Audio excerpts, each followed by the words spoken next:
don't know.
Gary and somebody else. It's free on the I tree. know they got the driveway snow Yes. blown.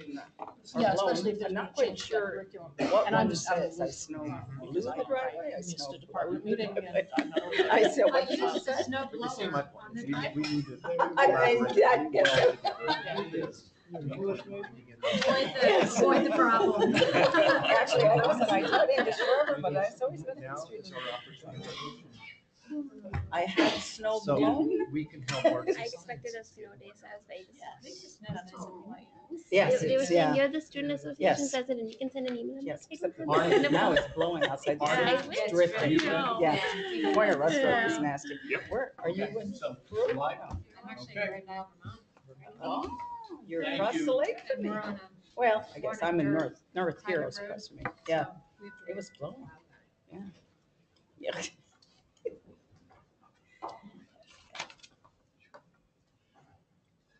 ABC.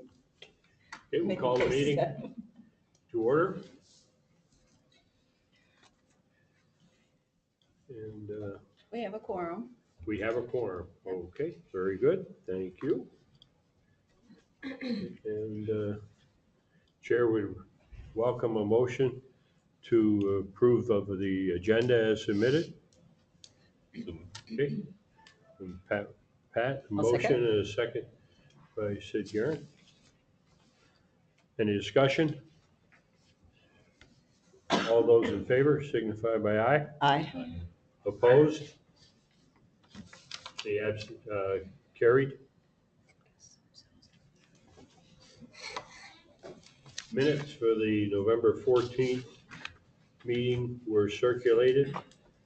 Do I have a motion to approve the minutes? I think we're gonna be doing this, so I'll move. Phil second. Yeah, you're gonna be busy today. Okay, Sid Garrett makes a motion that they approve, and we have a second. By That's true. Pat Russell. Well, jump in at any time. Okay. Okay. Any discussion? Feel free to chime in, Sal. I will, thanks. Okay. Oh, you're in a spaceship. hear Marty, right? Yes, I can. Good. Okay. Lacking that,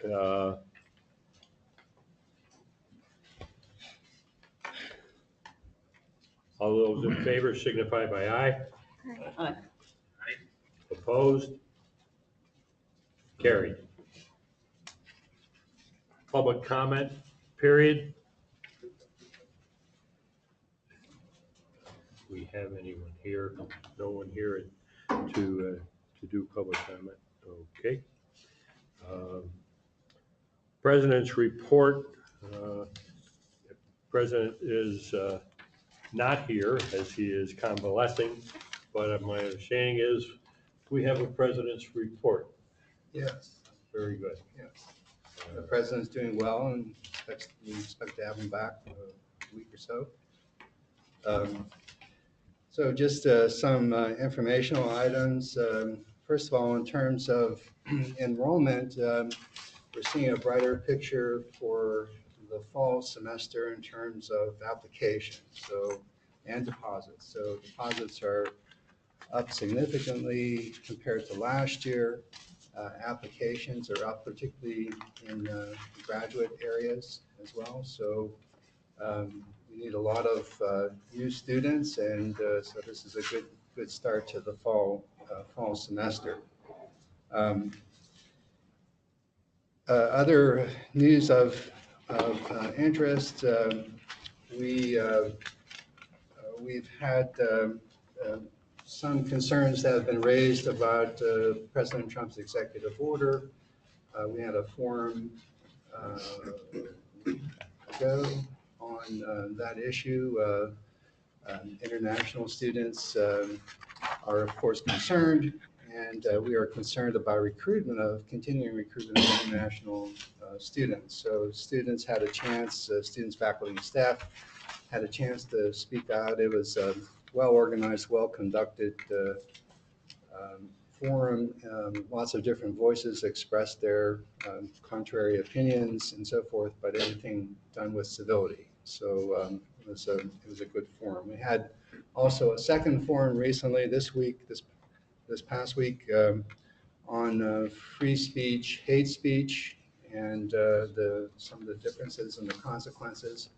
And also that was conducted very well with some workshops, little mini workshops at the end of it. And I would say it ended on a very positive note with all the participants having a picture and taken and some positive action steps towards those things. Also, you may be aware that we are in the final process of the VP search for administration. And we are now entertaining 4 candidates, 4 finalists on campus.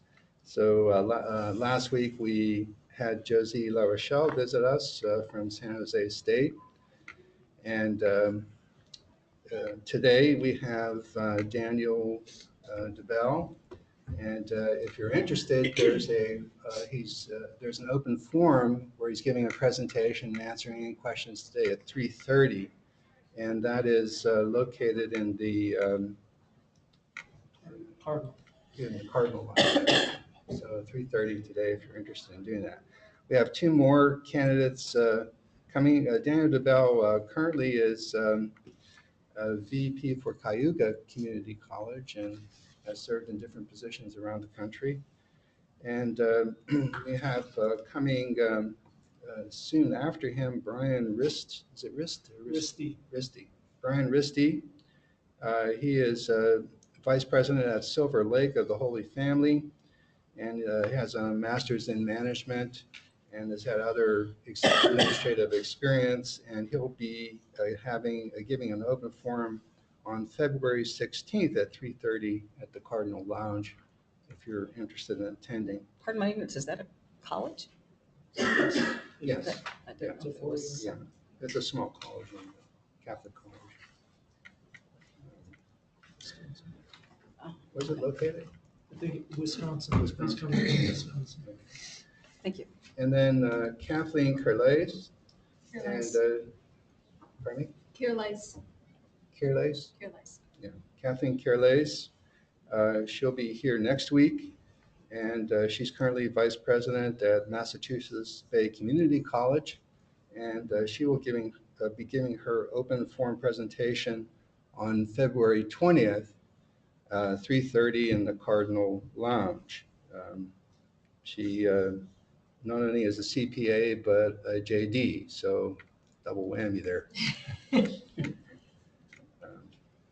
And a graduate from here. And a graduate from here, yes, an alumni. So Oh, there you go, the triple whammy there. In terms of other information, as you know, our business school is accredited by AACSB. That's, I forget the acronym, but it is a prestigious accreditation for business schools, and they're here visiting us this week. So we hope to have a very positive result. And so we're meeting with them tomorrow. The president and I are meeting with them tomorrow, and they're right now here talking to faculty and students. So we hope for a good outcome of that. Also, a couple of weeks ago, we met with the system provost and his staff to talk about our performance improvement plan.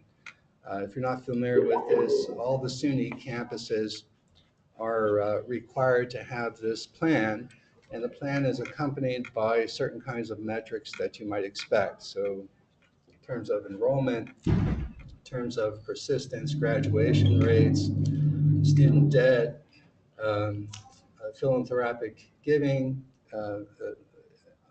metrics such as these. So we had to make a report out on how well we were doing, and I'm pleased to say that we seem to be doing very well on all those metrics except enrollment. Enrollment was our difficult metric. We've been, as you know, seeing a decline in enrollment, and so that certainly came out in that meeting. Part of the purpose of that meeting was also to apply figure out what to apply for funding associated with um, the Performance Improvement Fund. There's $18 million there, and it's subcategorized into things such as new program development, diversity, applied learning, extensions or expansions of currently funded projects, and a couple of other categories. So the system provost invited us to submit concept papers, which we did a couple weeks ago, and these included about 12 proposals. Most of them concerned new program development, startup money for new program development for programs that have been approved through the governance process or about to be, and some other projects concerning retention and other such things. Also, Center for Startup Funds for Center for Cybersecurity, which we have, we are starting to set up right now, and I believe we're going to invite you to go up there and take a peek, right, Keith? Yeah. Okay. So anyways, we're hopeful that some of these concept papers will stick. We'll get invited to do a full proposal and hopefully get some funding out of this Performance Improvement Fund. Last year, we got nearly, I would say, maybe $750,000, $800,000 out of that fund. So maybe we can do better this time around. Other than that, I think I should also mention we have Diversity Week that's coming up at the end of this particular month. The schedule isn't quite out yet, but it's being developed. So we hope to have a very robust and fruitful Diversity Week.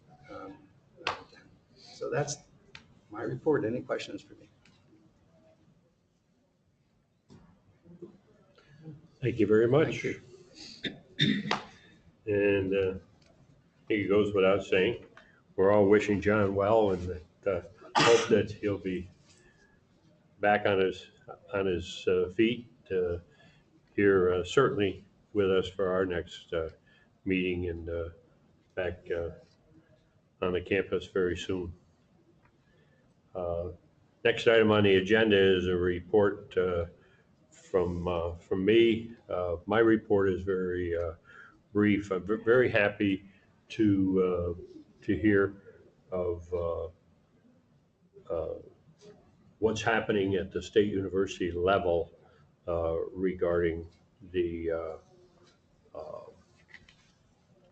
refuge status.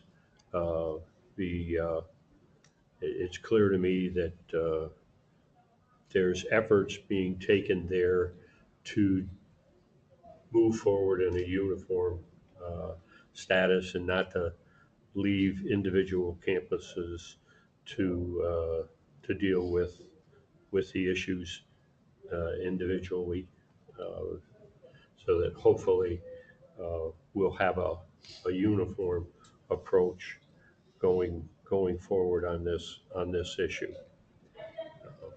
And I think that's going to be a major policy statement coming forth soon. Next order of business would be our Student Association President's report. Hello everyone, thank you for having me here. This is my first meeting with the College Council. Over the past week, we passed a resolution to ask the Board of Trustees to deem all SUNY campuses as a sanctuary. This resolution will then be taken by me to the Student Association Presidential Summit, where all State University of New York presidents, Student Association presidents meet. We'll discuss this, and hopefully in the Student Assembly, we will further pass this to the Board of Trustees after all of the universities in SUNY have passed this through their Student Association. We have also hired, and this is something new over the past, we would always hire just one person to handle all the web stuff and the PR things of the Student Association. We have hired 3 different positions for this, and for Diversity Week, We are planning a "You Are Welcome Here" video campaign to be put on the website, and the website is also being updated as we speak. Um, Budgets for clubs and VPs and presidents, student association presidents are coming up. We are planning to include in that more outreach with the student association so as to contribute to the increased enrollment, hopefully, and work with off-campus housing as well as on-campus housing to talk more about the student association with the students on this campus. And we are having outreach and promotions coming up this week. For more information, I welcome you to come to the exec council, which is meeting for the third time for this semester today at 10:15 p.m. in the alumni conference. So it's not that late, but it's there. Um, yeah, that is my agenda so far. I have copies which I should have given out before. Who's gonna do that? I just have one question, because if something was put out, I didn't read it. Designating our campus as a sanctuary campus is the same stipulations as a sanctuary city, or yes or no, or what does that mean? Do you know? Does anyone know? Um, what I've heard from other SGA presidents is that it would just keep the students safe. So those who come under these previously the travel ban which was implemented, their information would not be given out to the federal government so that they cannot be removed from this campus. So this sanctuary proposal is to ask the board of trustees to make us as a campus a sanctuary so that we can keep these students. Okay, so And not it's a matter of not giving out information to ICE, Yeah, is actually what it would exactly, be. Okay, yes. but it's nothing to do with the city, no. getting a ticket and getting, oh, anyway, I get it. Okay, okay, This is being proposed through the student association. Brenda's taken the lead on okay. All right. Yeah, because the SUNY Board of Trustees has a resolution regarding this issue that states that we are not to cooperate with the federal government as colleagues, just collegially. They come with a warrant. But if they come with a warrant or subpoena, we must follow the law. And students don't think that's far enough. So that's what the resolution does, is ask SUNY to go further than that. And it's a valid subpoena, because there are subpoenas that we won't count as valid. It has to have a signature of the judge. Okay. Right, and the New York State Attorney General has come out with guidance for all New York State law enforcement of in what situations they should cooperate and which they should not. Okay. So, and that I know our Universal Police has that document and has reviewed it, and they know what the SUNY Board of Trustees has. So if this goes through the SUNY Board of Trustees, then obviously there will be education of the people who are going to be Correct. right there when they come in with their badges. Okay. But as an institution, I think you're aware, we take direction from the Board of Trustees. Yes. Oh, yeah. Oh, yes. Yeah, I lived in that. Okay, thank you very much. Thank you. Next order of business is the code of conduct. Brian? So here's a quick handout. I'm not sure what was sent to all of you in advance. So another proposed change to our code of conduct. There's an organization called FIRE, which stands for the Foundation for Individual Rights in Education. And they are a group that looks at colleges and universities throughout the country in 4 particular areas: free speech, religious liberty, due process, and freedom of conscience. And they particularly look at policies, codes of conduct, and they're looking for essentially anything that may violate a student's rights from their perspective. So we have been they rate like speech codes and codes of conduct with a red, yellow, green sort of light system, and a couple of our items fell into the red category. They have reached out to us over the years. They recently did this late fall semester, and our legal liaison with the SUNY Council's office, Elise Puzio, reached out to Fire to better understand what their concerns were with our policies, and there were three areas that they identified. The code of conduct, which I will explain momentarily, and then two other policies, the sexual harassment and sexual violence policy, as well as the complaint procedure for review of allegations of unlawful discrimination or harassment.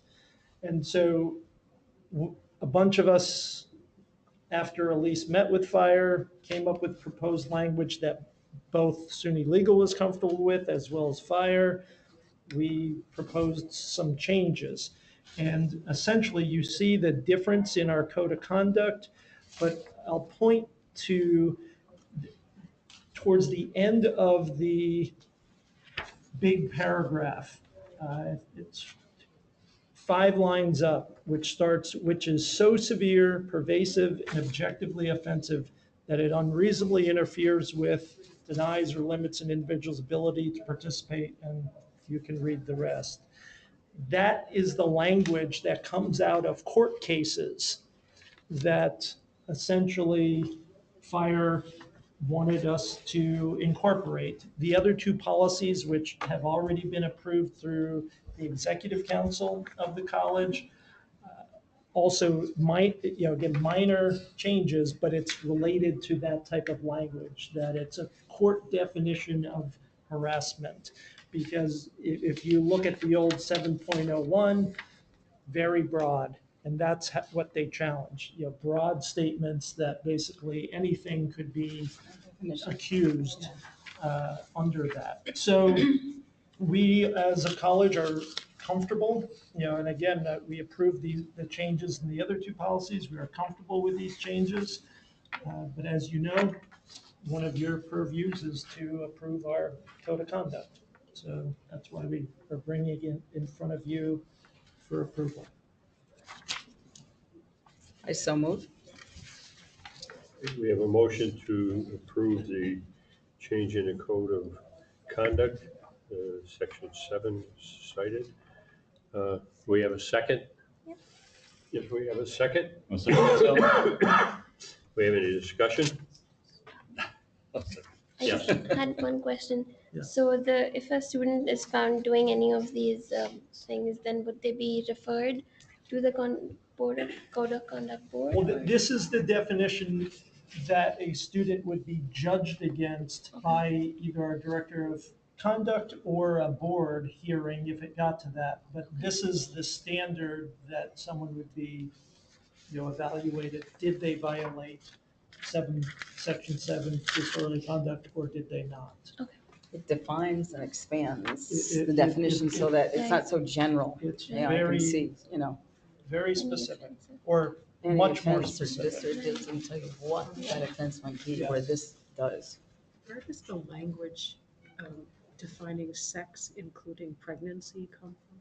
Again, that's out of a court case, Seriously? yes.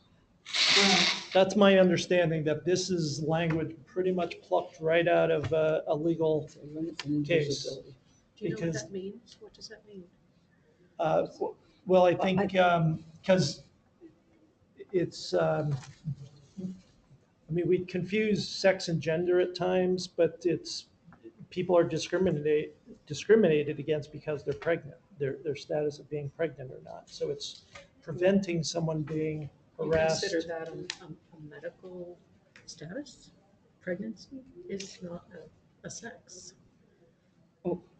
Well, it's if somebody is discriminating against you or harassing you because you are pregnant, then it actually defines that in here, that can't be done.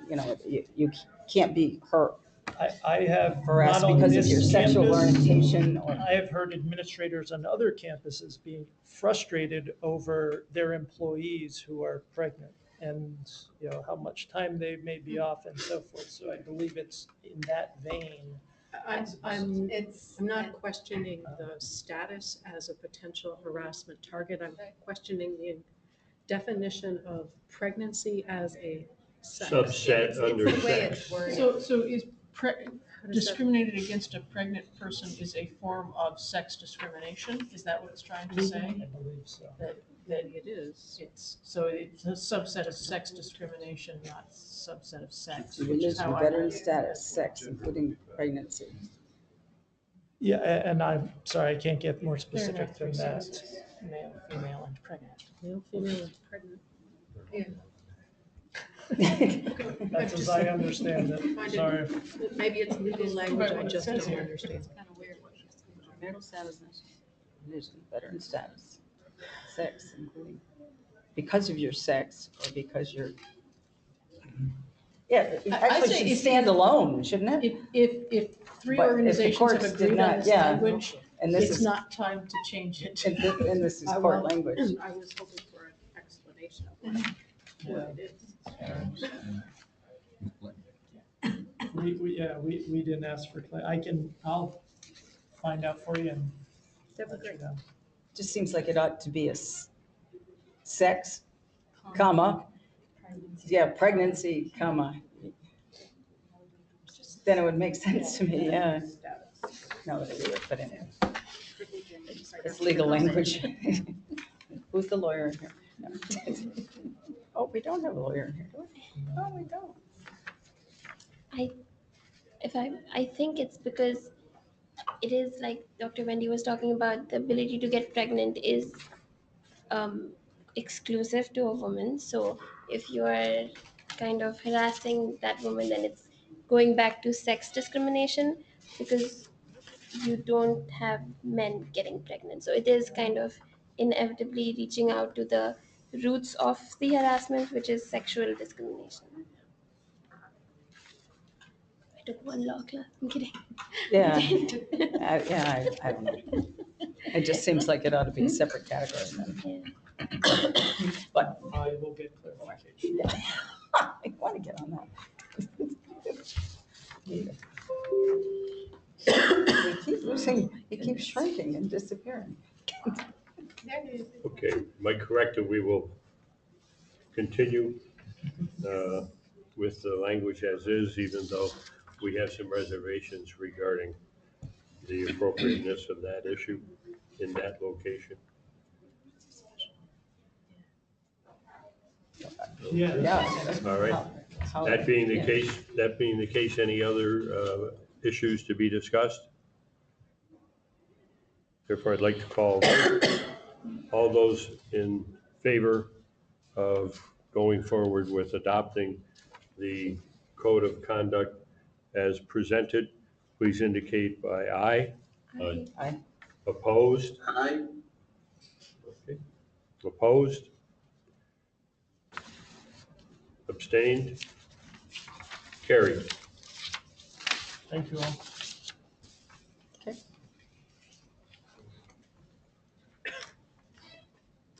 Next item of business would be presentation, discussion of executive budget proposal.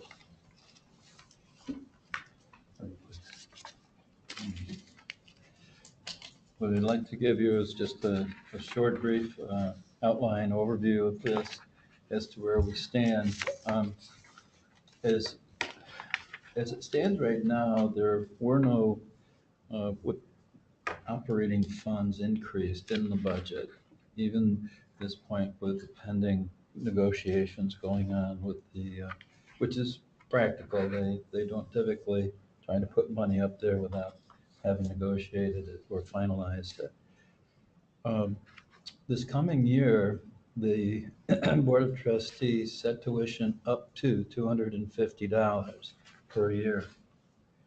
Now, there's an issue associated with that it gets a little bit more difficult to project with, and that is that the governor's proposal in his executive budget to provide free tuition up to the last dollar to all New York State citizens or students.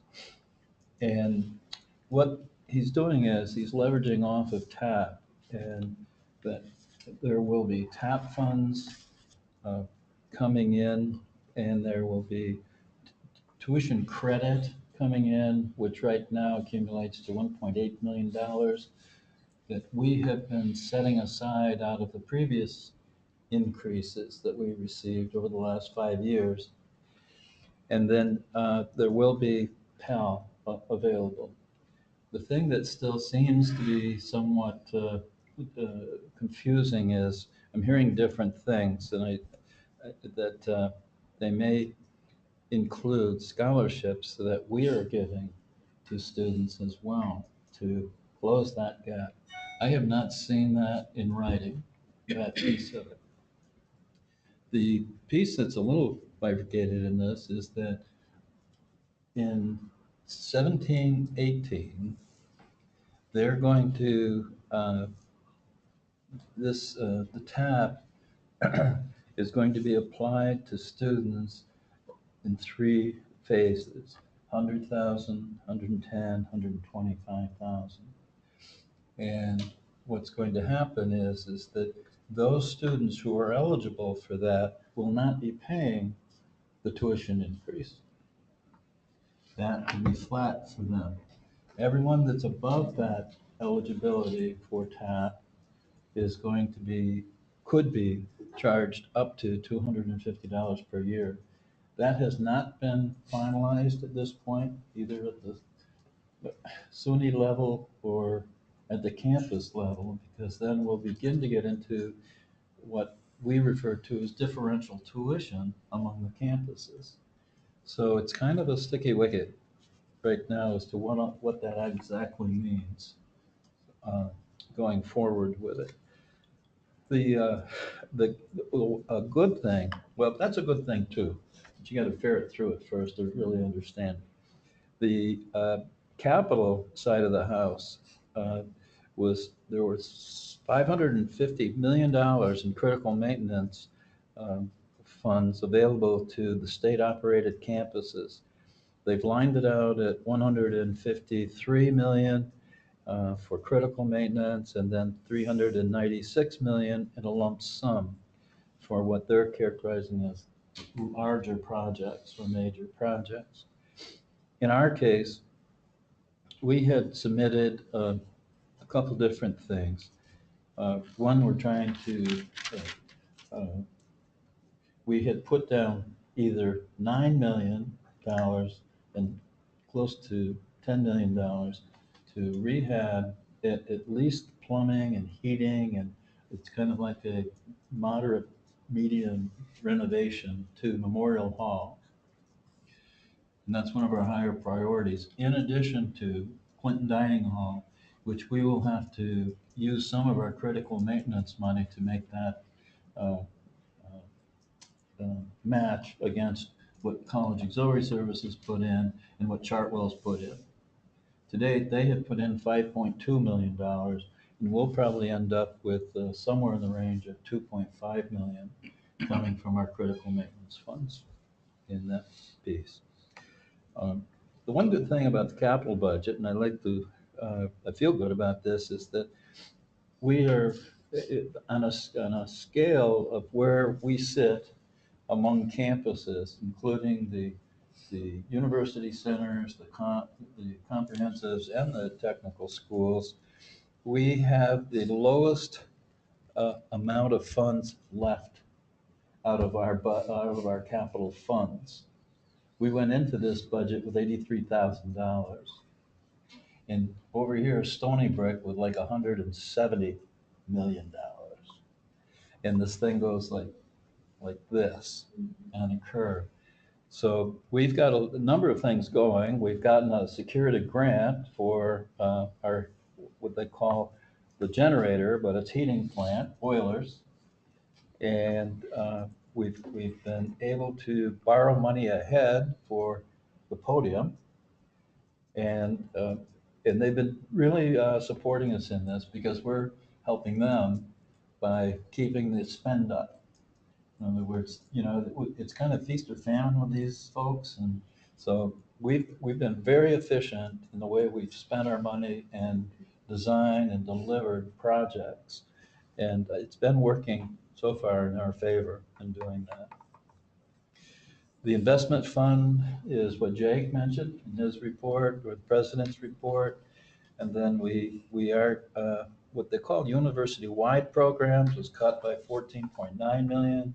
Unfortunately, part of that is the OP, and then the other piece escapes me, but EOP was one of the larger pieces of that. What they've done is return to the same place they were before. Last year it was in, all the previous years, they put EOP up to be not restored by the legislature. I don't know if that's what the whole reason is around that, but we're thankful for it because we, as you know, we have a good reputation for that, and that would have had a significant impact on our program. Actually, John, the other thing that is, that has been cut out of there was, they reduced funding for the SBDC centers. That's right, 1.5 million for the Yeah. SBDC centers, and which ours is out of the base, as you maybe most know. And again, that's a pretty big slice too for them and what they do. So that's really what's composed of the executive budget. It's being hashed down there as to what is what at this point. It's in that stage where the legislature is beginning to study it and analyze it and determine what's going to be in, what's going to be out with the support. And hopefully things will arrive on April 1st.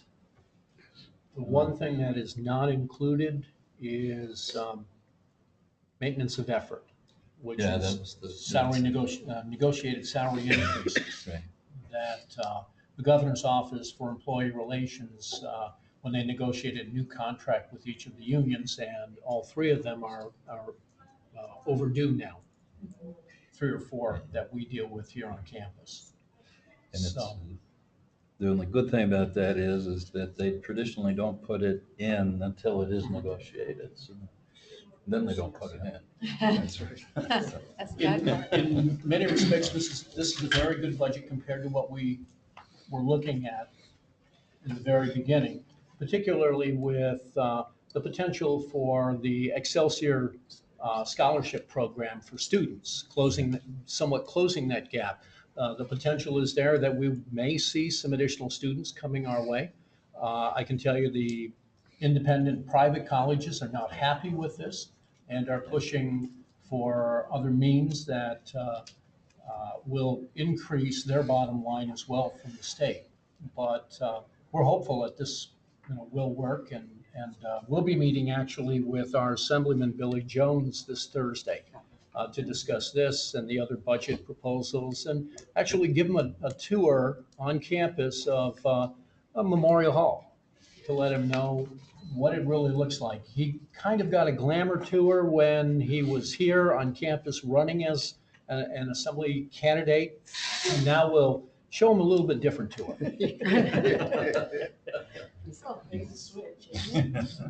Well, he got elected, so that's his problem. And it's not pretty. Yeah, that pretty much summates it, and we're just kind of in that place right now, just kind of waiting. While we're anticipating and we're running scenarios against that information, we can't really do much with it until something solidifies here and gets passed, so, which isn't unusual. John, maybe the other thing I want to mention is there's 550 million in it for year 1. That's true. That's I indicated that $550 million. That's actually $550 million for each of the next 5 years, which really puts a lot of money on the table. That could even mean that we could finish Beaumont and some other things, major things, as it comes along. It's very significant. Good, thank you, King. So, Is that 550 per year for the construct capital. Critical maintenance and capital. critical maintenance and capital? Yeah. Because really, we're not allowed under the current regulations to build out. We can modify and do critical maintenance within the existing facilities, correct, John? Yes. In the footprint. So it's kind of, we would love, but we do. We need recreation space. We need to build out. We should be building out of Memorial. And at this point, that's a restriction. I'm not sure how hard and fast it is with this money, but it is a restriction. Any questions? Do you know how this budget proposal would affect out-of-state and international students with their No. tuition fees? They haven't mentioned it. I think by not mentioning it, it's probably been one of those things that'll just, they haven't addressed it as an increase, or the trustees haven't either. Because the trustees were given authority, but they haven't moved on that. And I think it's because it's kind of hit a point out there that they've begun to see the reduction of international students coming, except for possibly some of the university centers. So there's good reason that hopefully there won't be any.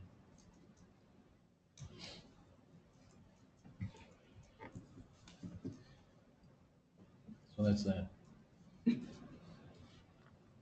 John, thank you very much.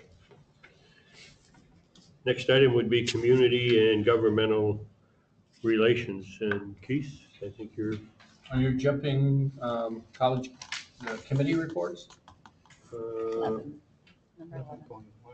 Pardon? 11.1 is next. Oh, excuse me. I didn't mean to do that to you there, Ms. Provost. I'm sure you want to do another report. Should have just Can't not wait. said anything. There you go. Shut You're your up. foot in your mouth that time. Academic affairs. I also want to note that when I was looking at Sal, suddenly he changed into a cat. I don't know if that's. Did you turn into a cat? Very nosy. Very nosy. Snapchat filter, I'm sure. He's looking for scratches and that's not coming right now. You don't have your grocery cart. The last time I saw, I saw you, you were pushing that grocery cart around. That's right. Yeah, he's spoiled just a little bit. Yeah, I'll be brief and just a few items. First of all, just some updates on our new curriculum. We're very pleased to announce that the online completion degree in accounting will start in the fall. And so that went through the entire approval process, and we're hoping that in addition to typical students, we're hoping to attract working professional adults for this program as well. So we're hoping that that will be successful. Also, our biomedical science program has been approved all the way through and ready to start in the fall. The biomedical program is intended to cater to students who are interested in a health career. So it's more geared towards that than the regular biology program. We unfortunately had a glitch in the process for the Masters in Business Analytics. It's tied up now in the State Department of Education. It's gotten through everything else. It's really a technical question that we believe we're on the right side of, but that will be up to the State Department of Education to decide. I don't want to go into too much boring technicality about it, but it has to do with how the program is coded. So if it is coded in such a way that there's also an undergraduate program with the same code, that it doesn't need a change of master plan. And so there was an error originally in coding it that didn't have such an undergraduate program. We fixed that. But now the State Department of Education is saying, well, we think the first one is more appropriate than the second one. So we've made as much of a case as we can.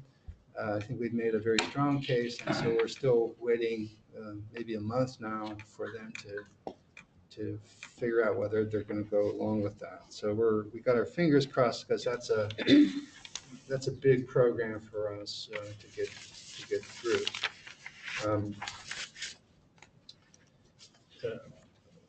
Let's see. Also, the fitness and wellness, the undergraduate program underwent some revision that is really helping to bolster enrollments in that particular program as well.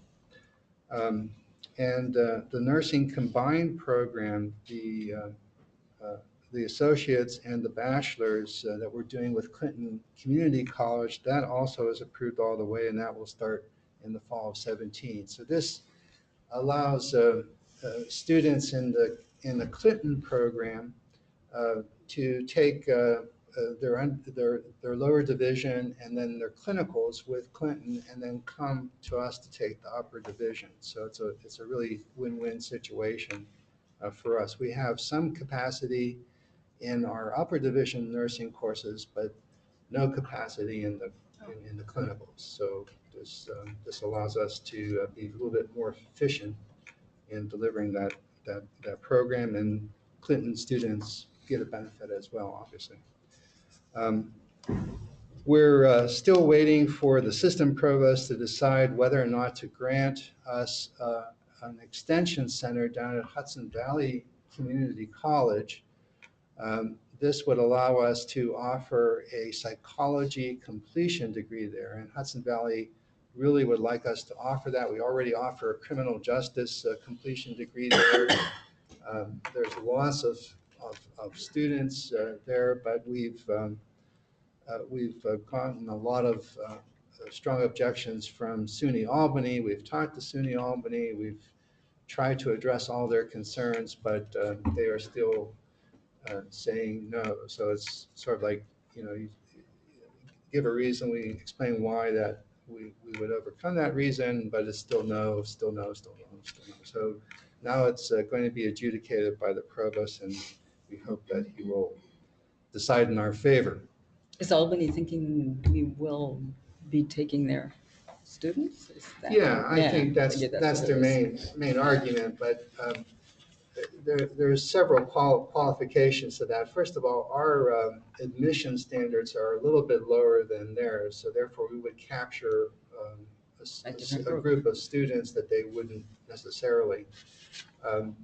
And we would promote all the opportunities for these students, but there's literally hundreds of students who are looking for something like this opportunity. There's plenty of students to go around, and just not enough programs there. But also, the Hudson Valley, we were told by administration that the Hudson Valley students are used to the campus. They're typically working parents or whatever the case might be. And the idea of going to SUNY Albany,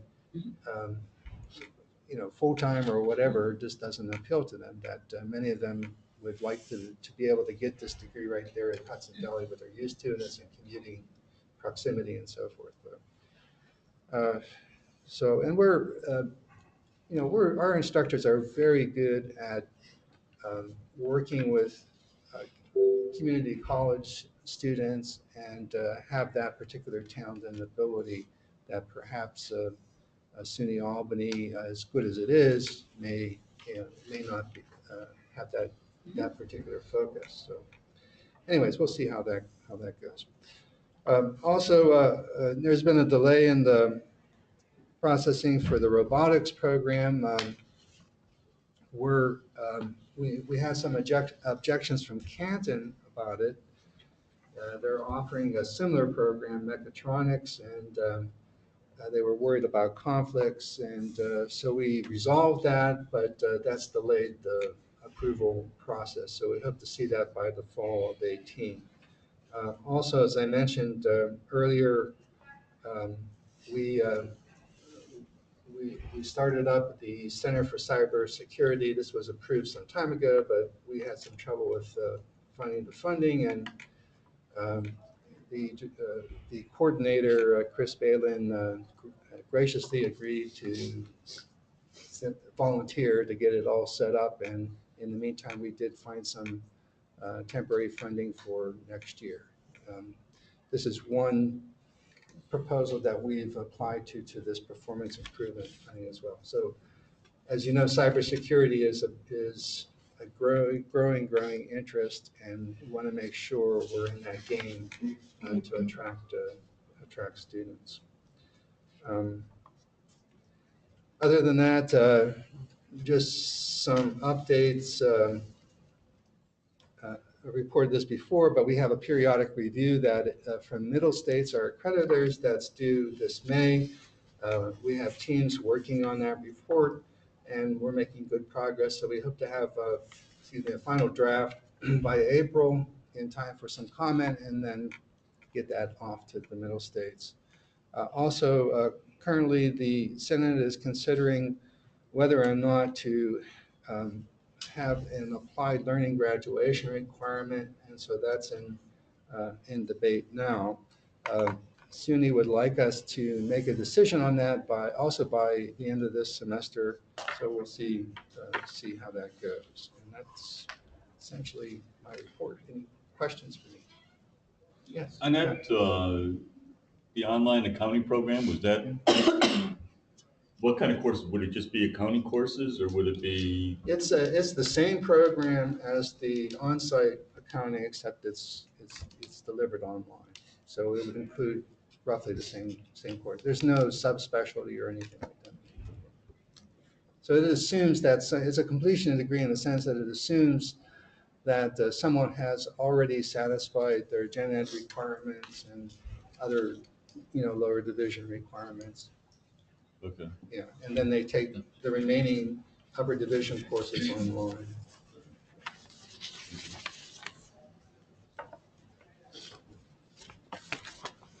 Any other questions, please?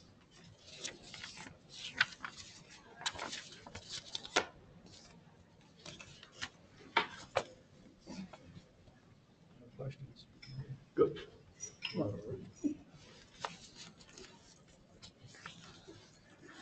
Business affairs. Pat, you handling that? John Hamburger has graciously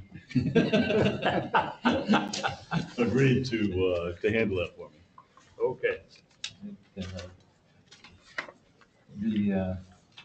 I'm going to jump around a little bit, but I want to hit on a couple high points. That's kind of why I asked Matt if I could do it, because some of the constraints that we live under. In the first page of the report, you can see the minority and women-owned business percentages that we have to achieve, 30%.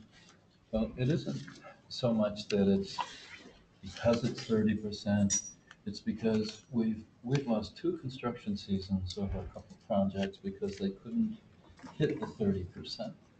It's 15% women, 15% minorities, and the contractors literally have to go west or south or someplace to pick up this representation and have them come up here for it. And they will not sign off on that. They will win the bid. We had one situation. The bid was won in May, and we threw the first hammer in October. So and we have another one that was right behind it, a smaller project, same kind of thing. And I only bring it out because I'm not whining about it. It's one of these kind of things that is, hasn't been worked out right yet, as to looking at where we are geographically. I'm not trying to skirt it. It's just that it's very difficult to hit those kind of numbers.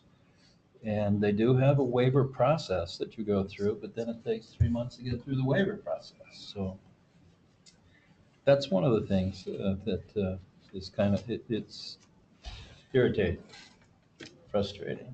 John, Yep. if I could offer a comment though. Yep. You know, I think it falls to the general to be working on that. And they have their lead time. Yep.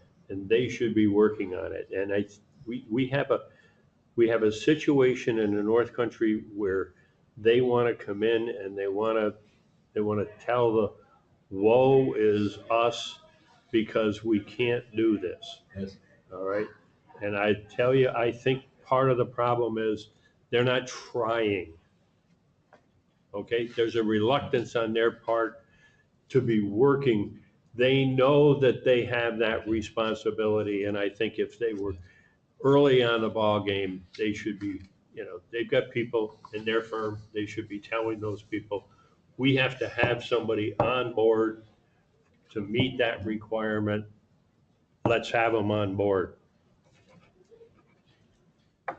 Well, I don't share that, but that's okay. Well, I'll add, It's just, it's very in public difficult. education, we have to justify why we do not have a certain percentage of Yeah. minorities. We do too. We have no problem with females We in do. teaching, yeah. But It's and I don't mean to be mean-spirited in that at all. what it was, It's just that- no, but I understand what you're saying, because I used to have to write that report every year and used to have to justify why we didn't have minorities on staff. Well, These aren't we necessarily. couldn't just find anybody who minorities. wanted to live in Plattsburgh. That was These it. These are certified businesses. It's Yeah, not this is a minority different world. representation. If Yeah. we have one person that has the minority certification, and everybody else could be somebody else. And we've got situations here in town where there's an IT company that is the woman-certified business that buys paper, copier paper, and distributes it back through an office supply company. That's how twisted up this stuff gets. And I We just had just, trouble we're dealing, and we sit there and we look at it and, it's just very frustrating. I would agree with you to a point, but a lot of these companies are small and they have to be certified.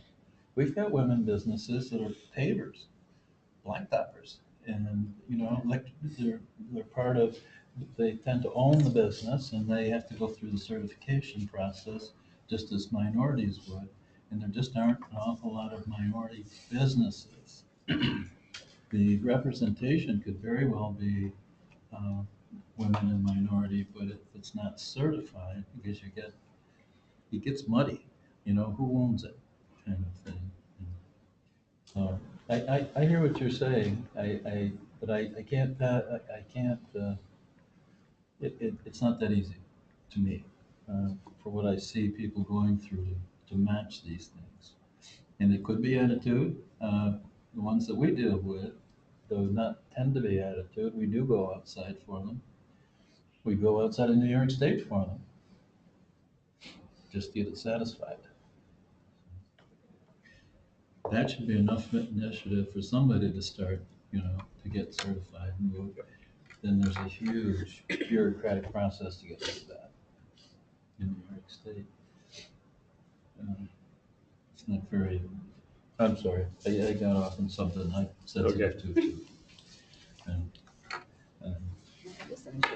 Internal controls, for the most part, every year we have a designated set of areas that we have to perform. They're reviews. They're not officially audits, but they're reviews.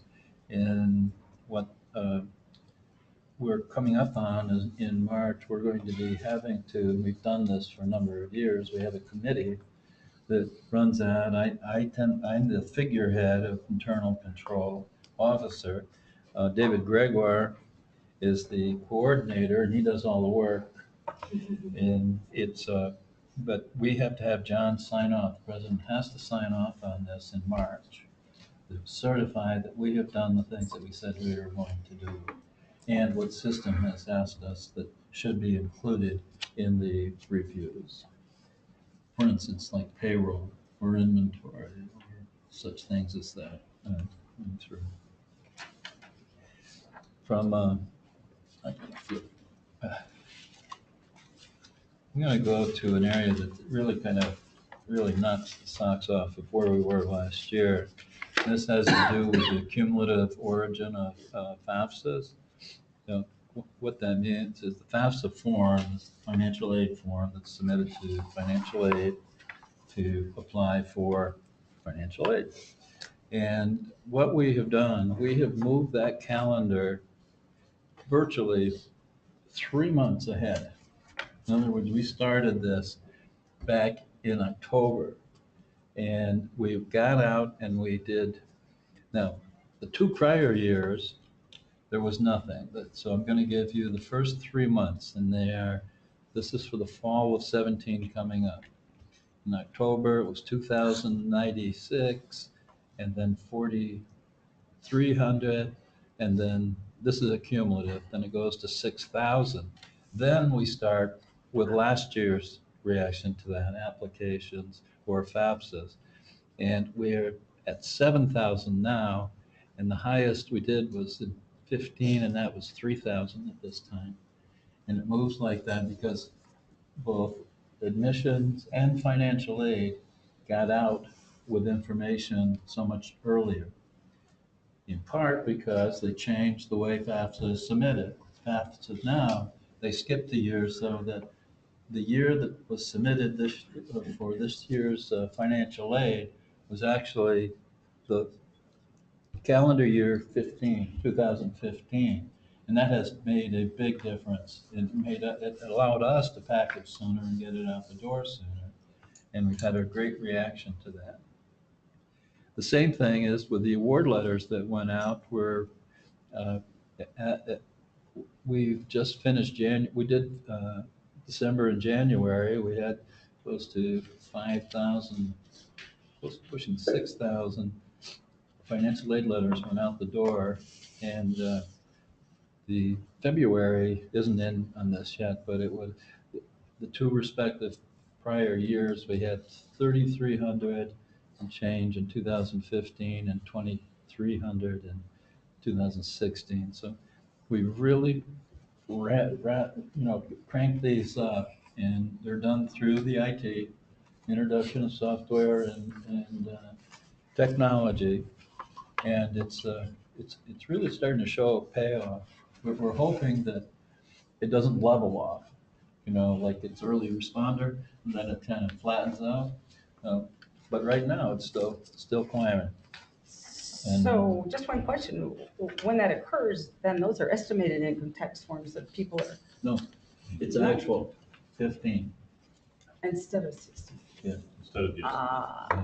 Which has really made a big difference for people, because they are trying to submit their. Yeah, because I was thinking, oh God, then all that paperwork had to be done again, but That's obviously right. not. Yeah. Okay. And, like me, I'm around April when I get mine done.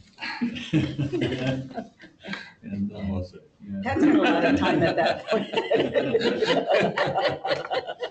But I really wanted to emphasize that. Another area that is very difficult to manage is what the ability to FOIL this campus for information. And Sean Dermody is our FOIL officer. Keith didn't want to do it anymore, so. Okay. And I can see why, when you look at the numbers that go on here. And we've got situations where we have gone from, in 2012, from 6 to 2016 is 60. And one in particular is 5,000 pages, 25 cents a page. That we are able to charge for that. A quick general explanation, why? What is going on? And people are Typically, foiling stuff from a people- college campus. Well, to be completely candid, it's people looking into other people's business. Oh. Okay. It could be, it ranges, a wide spectrum of things that go on there with it. Just- So, Seems, wow.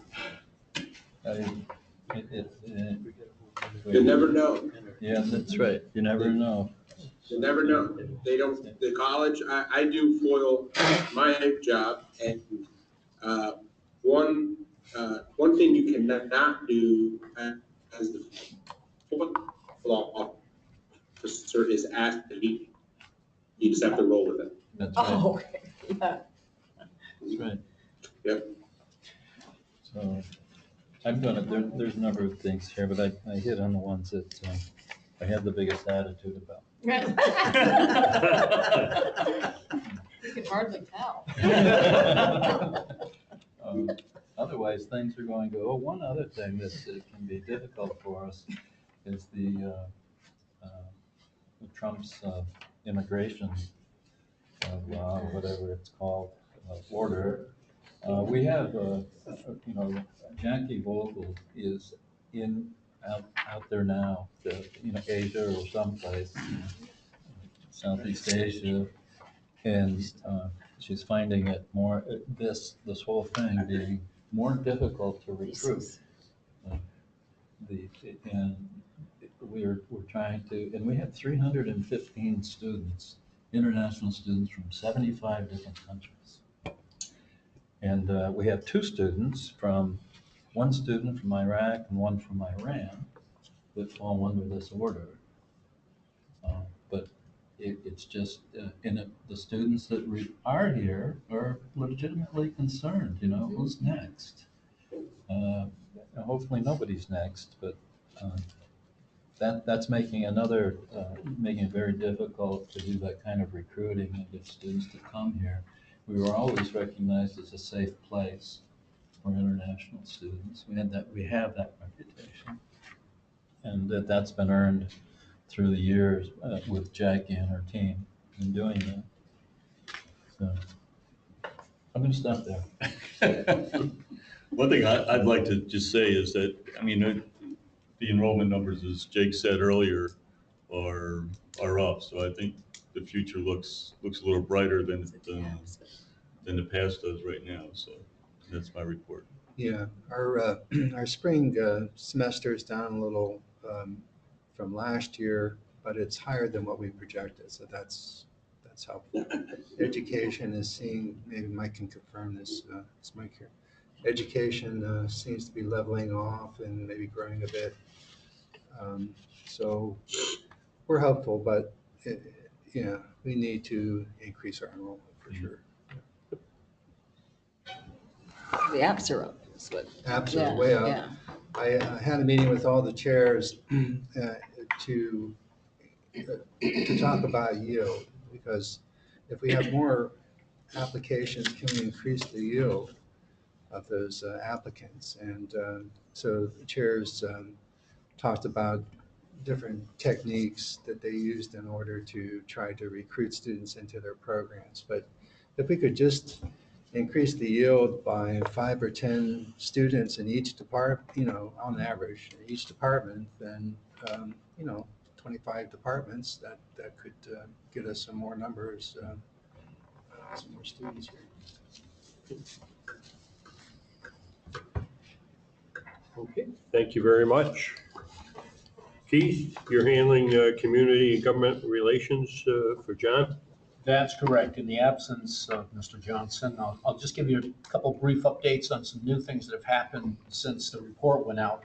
And as I mentioned, we'll be meeting with the Assemblyman on Thursday to talk about capital construction monies, as well as other programs, the Excelsior scholarship program, things like that. One of the other things that I'll bring you up to date on is that under the governor's executive budget proposal, he did include some new legislation which would change the Startup New York program around slightly. A couple of things, it would be called the Excelsior Business Program in association with the Excelsior Scholarship Program in association with the Excelsior Job Tax Credit Program. So you see the theme with Excelsior. So that's one of the things that he's proposing. Another thing is that under the proposal, the new legislation as proposed, he would mandate that only one net new job be created in 5 years now, versus each business having to create one net new job, a minimum of one net new job in each of the first 5 years, so that you would have at least 5 employees. You currently have to have 5 employees over the course of 5 years. Now, he's just requiring one new job in the first 5 years. The other major change is that the 3 companies that we've been dealing with, they're primarily 45 employees each or more in Canada. Unless you set up a separate business using a federal ID number, you have to only have a max of 25 employees going into the Startup New York program. So that could limit the types of businesses that we would be looking at. And actually, we're talking with a couple of other businesses about potentially locating to North Star Technology Center right now, and some of the limitations that could prove problematic to them. The other thing that we're concerned about is if this legislation is approved in the executive budget proposal, which could go into effect April 1st, it could be approved by the state legislature as late as April 1st. And all of these changes could be made right then and there.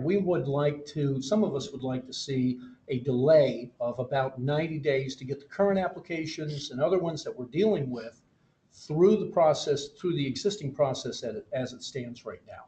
So those are some of the issues that we're dealing with, trying to find a common area. The program has worked for us as far as I'm concerned. We've been fortunate because the 3 businesses are operational over there. One of them, the first business, is actually getting a contract with Clinton County to do the digital marketing at the airport. So we're lucky to see that. The InSum Solutions is operational with 3 graduates. They are now full-time employees. They've got another internship.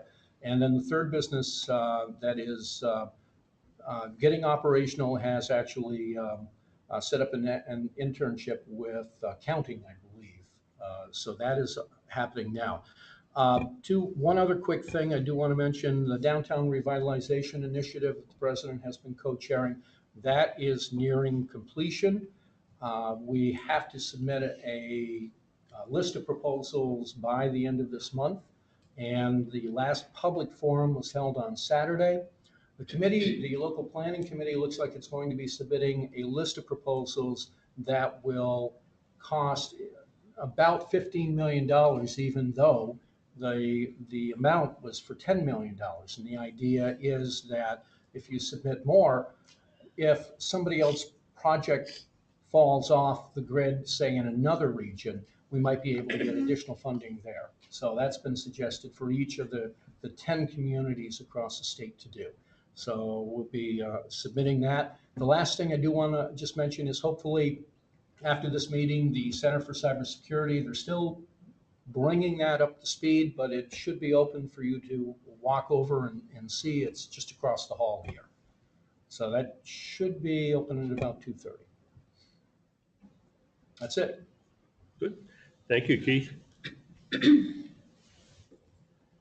Next up, John, you're on a roll today, doing the facilities capital planning presentation for Kelly. I'll behave myself this time. Again, the facilities capital planning that we've been going through has been very welcome and very effective in what we've been able to do on campus. Unfortunately, we haven't been able to do an awful lot of what we call curb appeal type of things. Most of it's been infrastructure. I say that, and I don't take away from this building or the Hudson Annex, or even the major rehab of Hudson proper. I think that's directly attributed to particularly in the sciences, the increase there by having those new facilities and new equipment there that were literally 30 plus 40 years old in labs and things, and now it's all state of the art. We've almost come up to what the school, the K through 12 had, and, or at least 9th through 12 in their types of facilities. And I'm not knocking them, it's just that we took a long time to get there.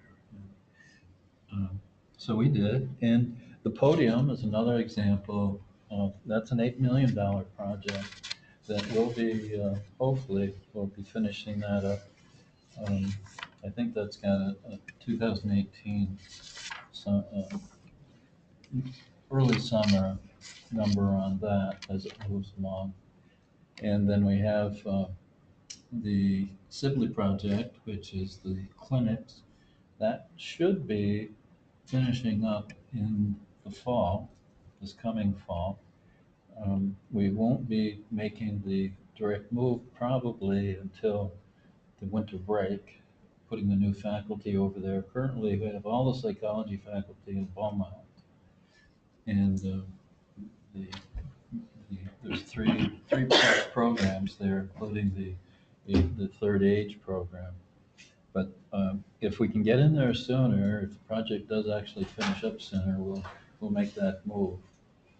And, that will be a good move. Then we've got roofs, and we've got Memorial Hall, and we think that because of these dollars that have been afforded to us, we're going to be very busy for the next 5 years. But there's a lot to do, and it doesn't all have to be infrastructure, stuff you can't see. We put a lot of money in plumbing and high temp lines and electrical lines and lots of stuff.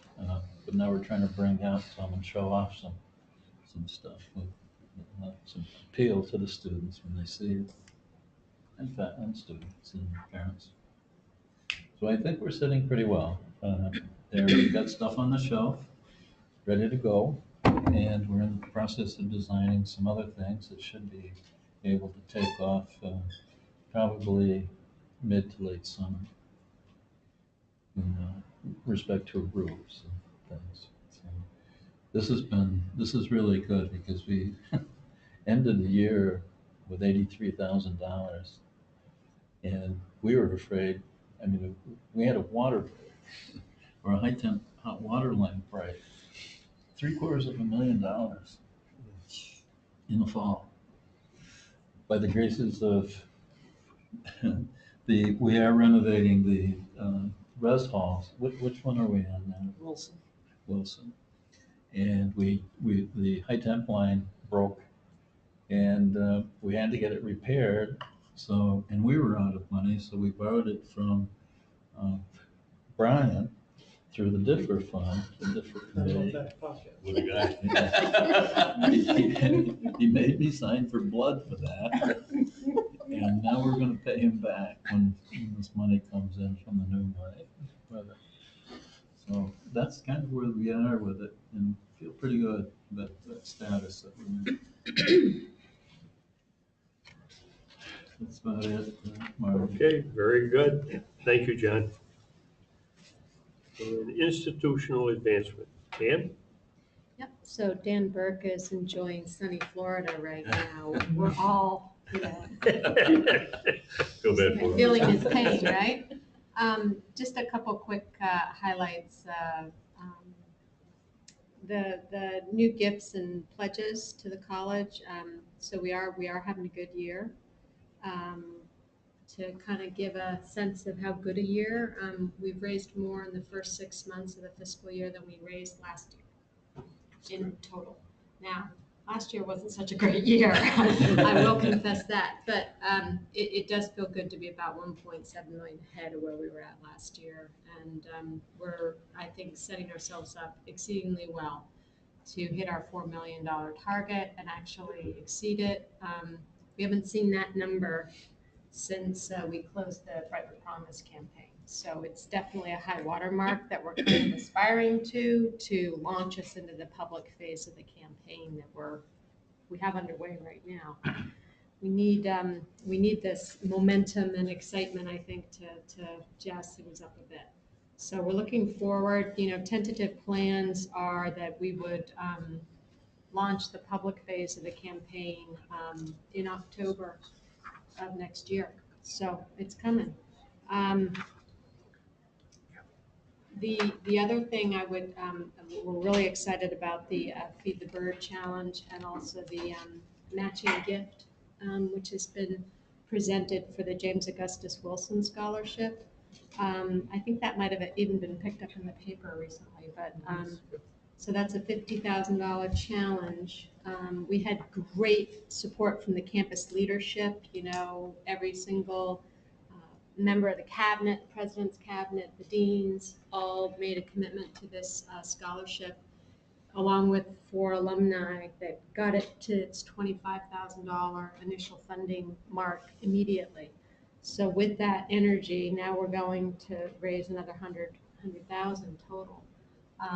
And my hope is that we'll also achieve that by the time we go public with this campaign. So part of the kickoff of the campaign will be a celebration of a big part of our college history, I think, celebrating James Augustus Wilson. We've tracked down some of his family members, so we haven't yet met them, but we're hoping that we'll be bringing them back. Some other really cool new type of energy initiatives, and this is due to some stellar new staff. We have Paula Bachman, who actually came over from the admissions area, Aubrey Bissett, who came to us from College for Every Student, and Nicole Buck, who interestingly enough worked at BU for a period of time in their alumni development area. These 3 women are really helping us integrate our social media push, our online giving programs with our emails, with our direct mail, with what we're putting out in the calling card and the magazine. So our Giving Tuesday program, which was in late November, yielded the highest number of online donors in the history of our online giving program. So that was phenomenal, win there. And speaking of winning, we launched our first ever athletics, a campaign for athletics. And this is something new. We've always appealed to alumni who participated in intercollegiate sports in the past to support their team. But with Mike Howard coming in, a lot of new energy, and it's just been great working with Mike. We've actually had 2 really nice special gifts made to support athletics, and he's been a partner in those negotiations. We decided to try something new. So we have a Game On for Giving, which is not just reaching out to alumni who played sports, but all alumni, because all alumni at one point or another probably went to a game, right? We know a ton of our alumni watch through live streaming games. We have got a ton of fans locally that come out to games, so we've also included the local community in this push. We're up to 190 donors so far in this effort, which wraps up tomorrow on Valentine's Day. So the message is, 17 teams, 1 Cardinal athletic program, love athletics. And so anyone, regardless of the size of your gift, can help us hit our 250 donor goal, which is a lot. We need 60 more people by the end of the night tomorrow. So we'll be pushing right down to the wire on that one. The other thing I just want to mention in kind of these tight budgetary times is something that we don't really talk about it a lot, but when I look at the grants that are supported through the foundation, the Alumni Association, and the College Auxiliary Service, the CAS definitely provides the bulk of funding for these grants. But there are grants that come to us either through academic requests, student requests, even staff, and they really do enrich what we offer and do. Things like the Tuesday Reflections program, which has been going on since I guess the 70s. visiting poets, the Night of Nations, the play that's coming or came, Top Dog, Underdog. Is that Past this weekend. week? Last This- weekend. this past weekend. You know, that's just a smattering of things that there wouldn't be funding for it otherwise. And usually a lot of these types of events takes, you need money from a lot of different sources to try to make it happen. And it's just it's another example of where some of our charitable dollars go. The last thing I just wanted to share is that we're in a little bit of a period of mourning in institutional advancement because Debbie Thomas is retiring.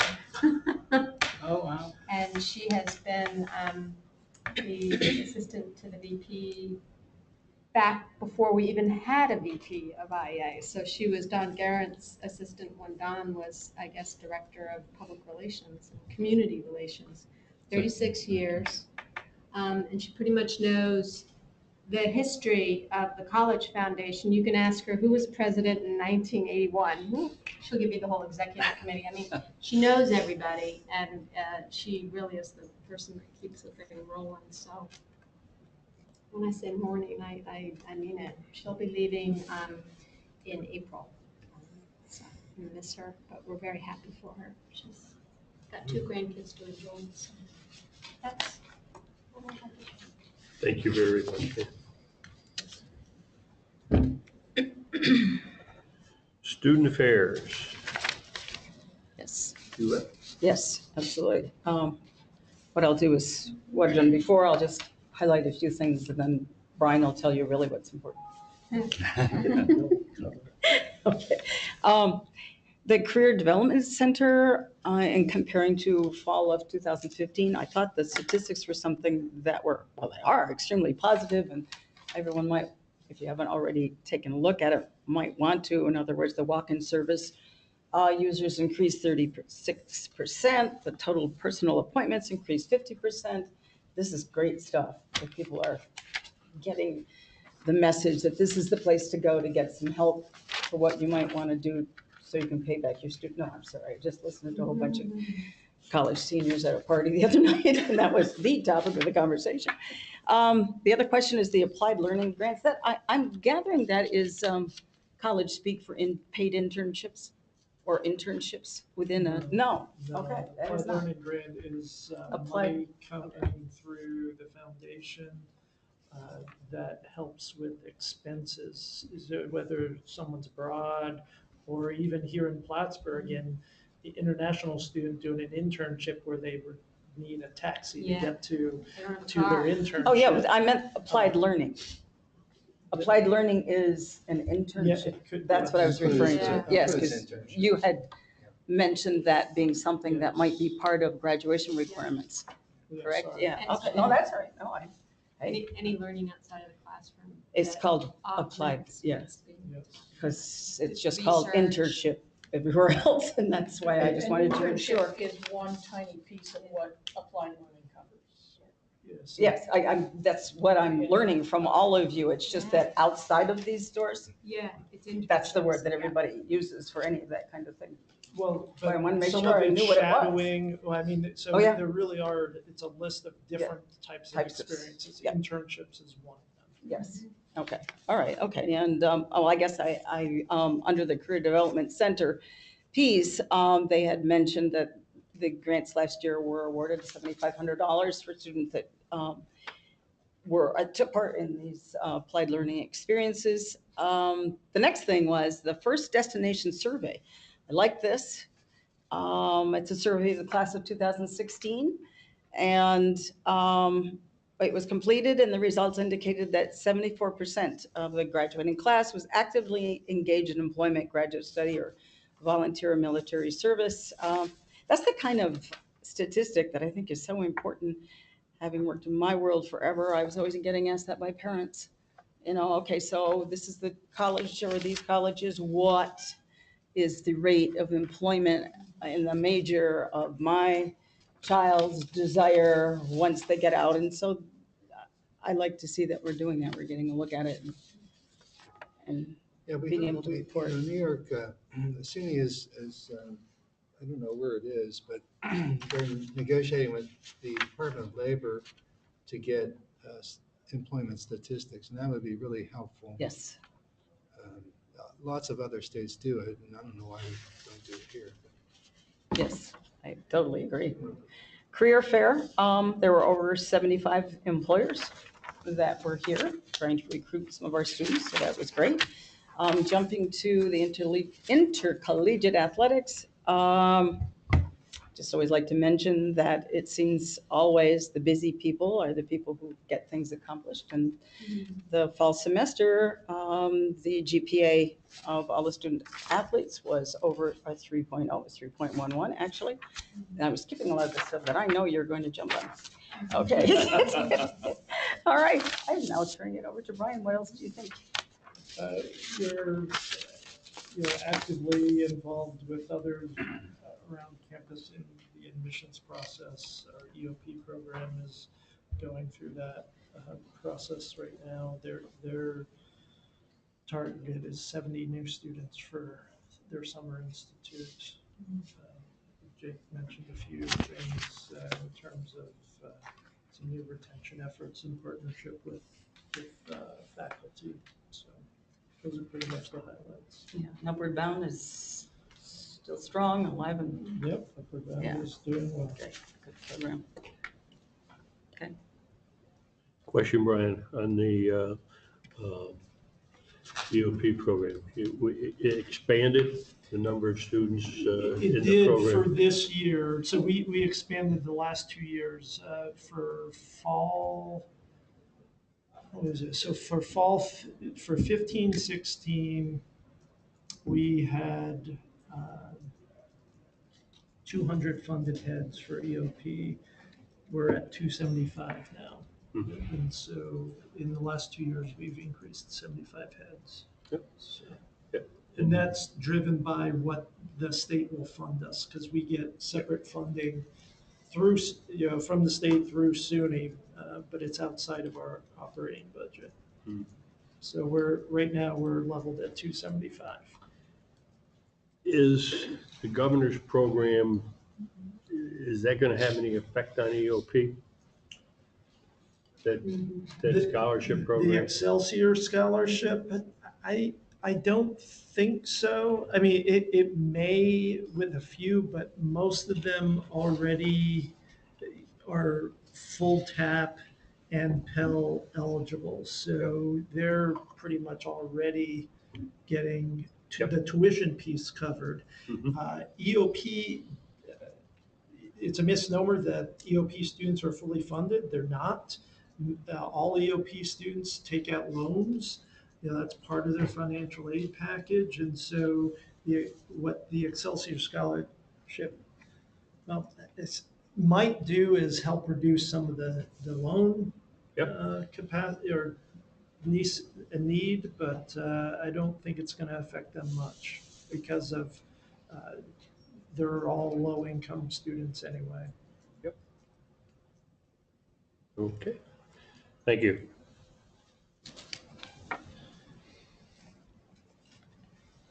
Next up, nominating and awards committee. Sal. Hi, Marty, thank you very much. So the awards and nominating committee met last Friday.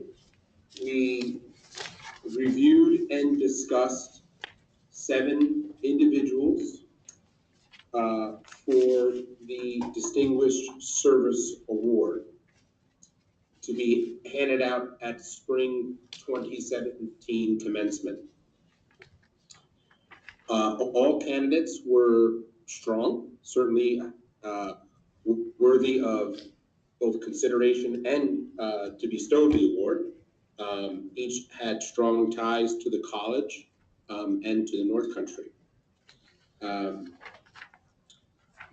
One name was voted on and approved by the committee, and we would like to present this candidate via a resolution to the council.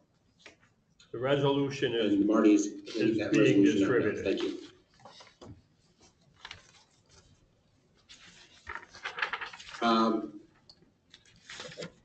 Before we proceed, I'd just like to call your attention to, there's 2 edits that need to be made to this draft before we award. There's just a couple typos, one in the second to last, and another in the last paragraph. So as you read through the resolution, I would just like to make just 2 other points if I can. The first is that the committee would encourage the faculty, staff, students, and the North Country community to continue to submit nominations for this award for their consideration. The nominations can come in at any time. And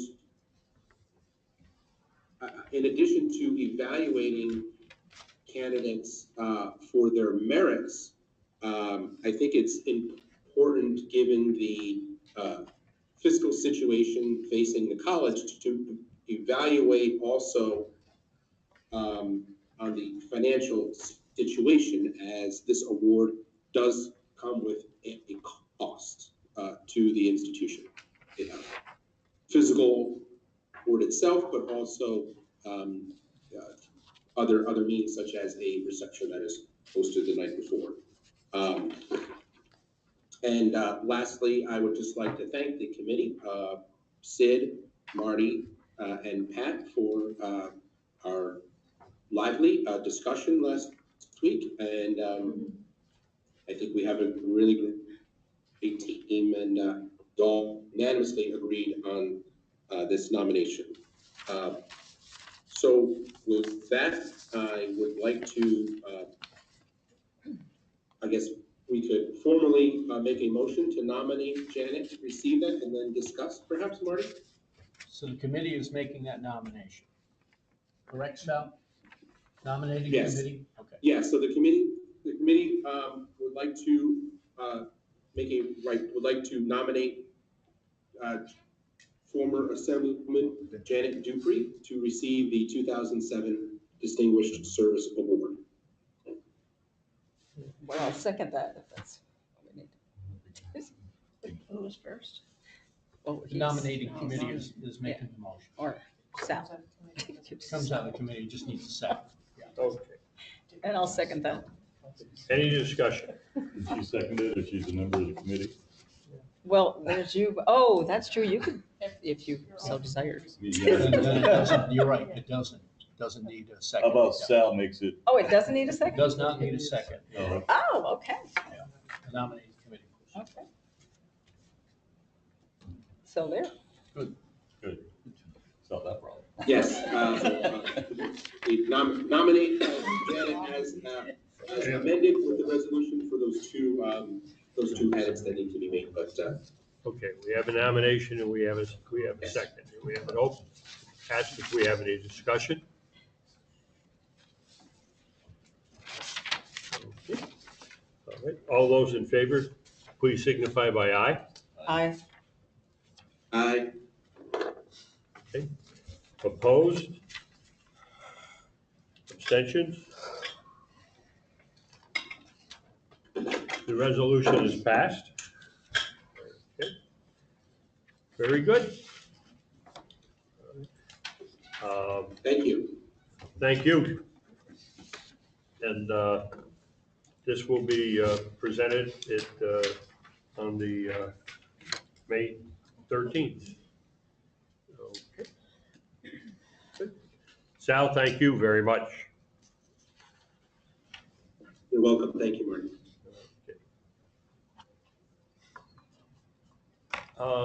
Our next order of business, we have a resolution recognizing Mike Kimmer for his outstanding service as a member of the College Council. And I'll just read the resolution.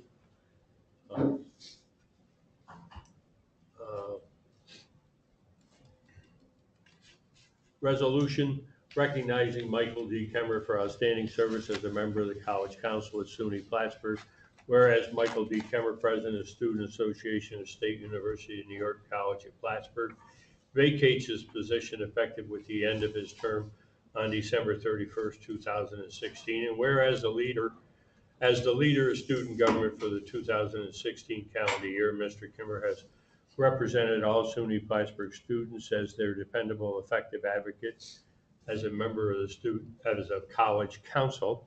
And whereas Mr. Kimmer has performed his duties admirably, consistently exhibiting wisdom and maturity in articulating the concerns of his fellow students to the council. Now therefore be it resolved that the College Council of the State University of New York at Plattsburgh allows Mr. Michael Kimmer, in recognition of his ability to lead SUNY Plattsburgh student body, and expresses its gratitude for having had the benefit of his candor in dealing with matters of importance to his constituents. And be it further resolved that the College Council wishes Mr. Kimmer an abundance of health, happiness, and future success in all his endeavors. Unanimously approved at our meeting on February 13th, 2017. And so it's been already approved by us at our February meeting, and it was our. No, This is our February meeting. I so moved. Excuse me, and I guess we're assuming. Yeah, So we have a I'll move. motion to that effect from Sid Garrett, and do we have a second on that? Okay, we have a second You have to yell. from Pat and another second from Sal and Brenda, where Brenda. Brenda? Yes. Okay. Any Yellow. discussion? All those in favor Aye. signify by Oh, aye. sorry. Opposed? Aye. Okay. Opposed? Abstentions? The motion is carried. Thank you. So we're going to leave this in Keith's possession. Yep. Yeah, he'll get it to Michael.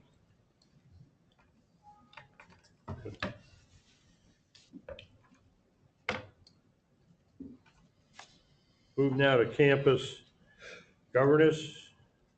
And I understand, some of our faculty members have indicated that they had to leave for purposes of some interviews from some other reasons. We understand that. But Dr. Gordon? Yes, well, I was going to ride on Dell's coattails, and now he's not here, so I don't have a formal report prepared. But what we've been doing, Dell and I both went to the University Faculty Senate plenary at Old Westbury at the end of January, which is a really good opportunity about once a semester to talk with our counterparts all around the system. And faculty there are like all over the system are talking about the sanctuary campus issue. They did have a resolution regarding making a SUNY-wide sanctuary campus, and that basically got bogged down in the definition of sanctuary. What does this exactly mean? And so that was left a little bit in limbo. Like they certainly like the concept, but there was a lot of reluctance about voting on something when they couldn't really define what it was they were voting for. So I think in general, the faculty are very supportive of the idea of having sanctuary campuses. They just want to know for sure what that is. The other issue that's being talked a lot about, particularly with the comprehensive schools that are our sector in that group, is the applied learning reports, requirements, whatever that's going to be. And everybody's aware of it, everybody is working on it, and it is a question of how many campuses can make it a requirement. What is it going to mean for the campuses that don't make it a requirement? So again, this is just a lot of the conversation that every campus is having is how do we respond to this thing the governor said, and what do we need to do about it?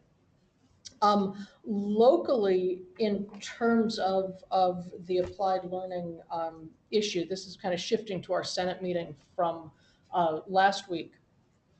There's a lot of conversation there's a huge amount of support for applied learning. And again, this is not only internships, it's what our students do in clinicals, it's student teaching, it's independent research projects, it's as Anne said, it's everything that happens outside the classroom.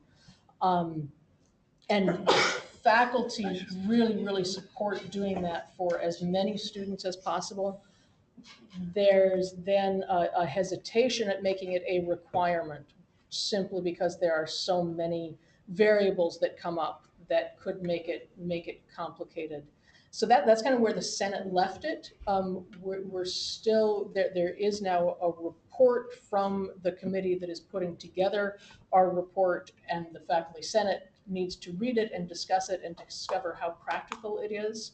And that will then come back to the Senate for the conversation about whether or not the Senate endorses having it being a requirement. And again, we all like it. We all want all the students to have this experience. And there's just that question, if it is a hard and fast, everyone must have it, is that really possible?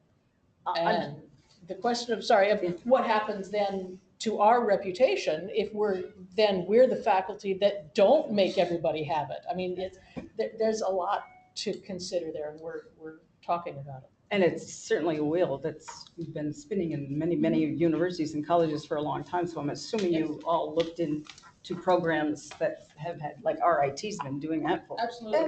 Well, and this is very typical, is when you talk around the system, the technical colleges, they all do it. You know, they do it, they say it's no big deal. But you talk to the comprehensive schools and it's problematic. How does a math major do applied learning? And if there's not something within the math program, do we tell them, okay, go get an internship somewhere else, go do an internship in a hotel, just to say you've done an internship? How does that relate to their major study? So it's conceptually, because I could give you a million suggestions, but absolutely. And here is an issue. Conceptually, Location, it's a terrific location, idea. It's whether or not it's something we can assure that every single student is going to get is problematic. And of course, administration comes into the question as well, because the faculty will say, here's what we think the curriculum should be, but then how that gets carried out in practice can be different things too. So I don't know what's going to happen. The conversation is ongoing, and I'm not sure how it's going to come out of the Senate. The PR piece, it is really out there. But how much of a difference is there between saying we require all our students to do this and 97% of our students do this? And if we're requiring every student to do it, does that mean that some students make a paper flower and look, it was applied learning? You know, does it water if the faculty down doesn't the accept applied that, then learning? it doesn't work. I mean, that's. But I've got a student who's been working for 4 years. They're working really hard, but they don't have applied learning. I'm just going to sign a little piece of paper and say that they did it. I mean, there's worry with degrading the quality of the experience if it's something we know they have to graduate. So we're talking. It's a big problem, and we've been talking about it for a year already, and to continue trying to figure out what's the best solution for our students in our location is a big decision to make. The other thing that's happening within the Senate is much less weighty, I think, but we've been trying for a year and a half to revise our faculty bylaws that are kind of govern how the faculty govern themselves. And we've had this committee, and it hasn't done anything for a year and a half. And our chair of that committee has just said, I resign. I'm not actually doing the job. So hopefully we're going to get some movement on that and get the new faculty bylaws, which does make a difference for how the Senate does its work and how we're just kind of managing ourselves in the curriculum. So I don't think in the end the bylaws will change dramatically, but there will be some changes in the way that committees do their work and those sorts of things. So I'm excited that that's actually going to move forward and we can get it resolved. That's all I have for now. Okay. Wendy, Yes, I have a question, I'm sorry. sure. Getting back to applied learning, is it just an internship, or is it other out of classroom opportunities? It's many, many out of classroom opportunities. So it's the nursing clinicals count, the student teaching counts, the history senior projects count because we do a public presentation with those. And very large numbers of students currently do it. It's certainly a part of our campus plan that lots of students will have these opportunities and lots of them will do it. And there's no doubt among the faculty that we want most of our students to complete these. It's just that last step of making it a requirement and what all the ramifications of that are. Okay, and does the student have to, are they confined just by undertaking this applied learning experience locally, or? Nope. And like, can study abroad sort of? Absolutely, study abroad can count, yep. Study abroad counts. In some models, things like alternative spring break would count. There's been discussion of having student government count. So even these non-credit bearing experiences. But right now, that part is still in flux too. If it's a graduation requirement, does it have to be a credit bearing graduation requirement? And if it doesn't bear credit, then why does a student do it if they're not getting credit for it? So there's a lot of these things kind of layered on one another. What is it? Who oversees it? What counts? Can we require it? If not hours of credit, might it just be hours of sort of study or immersion into a field, as in hours of time, or who knows? Perhaps. There is a list that the Senate approved of these are approved experiences. Some of them are credit bearing, some of them are not. And the question becomes, if we're giving a student credit for something that they did that wasn't overseen by a faculty member, or even not credit but a check mark, if we're giving them that satisfaction of the requirement, who is saying that the requirement is satisfied because they went and built houses during spring break? That's great. It's certainly applied learning. Is that something that the college can say, yeah, we agree that this meets the requirement, when it's not something that was actually sponsored by the university? Okay. Thank you. Yep, you're welcome. It's not my field of expertise, so if I've said something wrong, I'll just say, no, that wasn't me. Dell was here, he said that. You were requested not to direct. That's right. Extreme reporting. Dr. Hart? He's No, not wait, here. I didn't think so. Okay. Karen? Hi, thanks, Freddie. A few brief announcements. We're going to be having our semester chapter membership meeting on March 1st. And obviously, one of the things that we do with that is pass our annual budget for the following year. We are currently in the election cycle for our chapter elections. And our nominations for all of the officer positions, that's the president, both vice presidents, officer for contingents, officer for retirees, and our delegates to the delegate assembly are due 2 days from now, February 15th. And the actual ballots that go to everybody that's a member will be mailed out on March 8th and due April 12th. So somewhere in the vicinity of April, I think 13th, 14th, we'll be announcing who our new chapter officers are and delegates for the next 2 years. Wanted to talk about a couple of things in particular. We also had a large meeting a couple of weeks ago, our delegate assembly down in Saratoga. And a couple of items that I think will be of interest to everyone here, in that they're not just union issues. The unions and many groups are very concerned about the constitutional convention that we're going to be voting yay or nay in November, upcoming in November. And we're going to be speaking with our members a great deal about this at our upcoming membership meeting. There is great concern about opening up the state constitution because you basically, as Marty well knows, open up everything from collective bargaining to things like Forever Wild, state and forest protections. It literally opens up everything. So we'll be, working with our sisters and brothers in the other unions. And again, because this is such a wide-ranging issue, I'm sure you'll be hearing about this from the ADK organizations, et cetera, very soon. So again, that's an issue that we spent a great deal of time talking about at the Delegate Assembly, and we'll be working with our members to make sure everybody is informed about exactly what this would mean when all the citizens vote on this in November. Also wanted to, I don't know to what extent, sorry, I wasn't able to come until 2. You discussed the Excelsior, the governor's Excelsior proposal.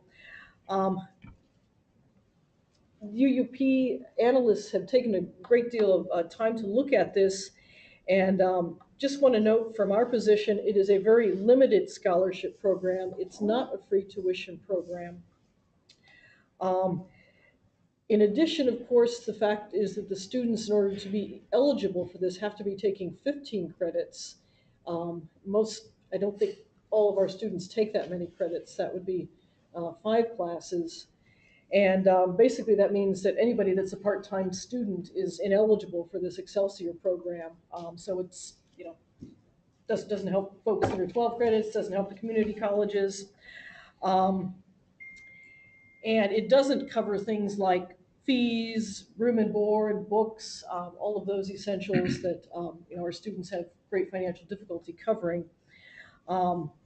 And also, one of the things that they have discovered in analyzing the proposal is that if somebody leaves after, say, a semester, the campus will get stuck with the bill. So it's not necessarily, there's lots of fees and loopholes, and it's not perhaps quite as, oh, it's free tuition. That's not really quite what this is. So just wanted you to know that that's the statewide UUP's position on the Excelsior program. And I think UUP, like many legislators, are hoping for TAP reform instead. Any questions? Did you know that? I did not know that. Everything that I've read was too general, I guess. I was aware of the 15th credit. But if someone left, I don't know anything then about they that. do it. That would be a whole, that's a no-no. It's already paid for, been collected. I don't understand that. I think the point is to try to, I thought that the point of that was to try to have them on a program where they will go through in a 4-year cycle. Yeah, but you can't guarantee it. They don't want to, yeah, but I know, Kids. but the idea is not to be providing a tuition assistance program that is going to run them into a 5th year, and, okay, that's not what it's about. And it's not,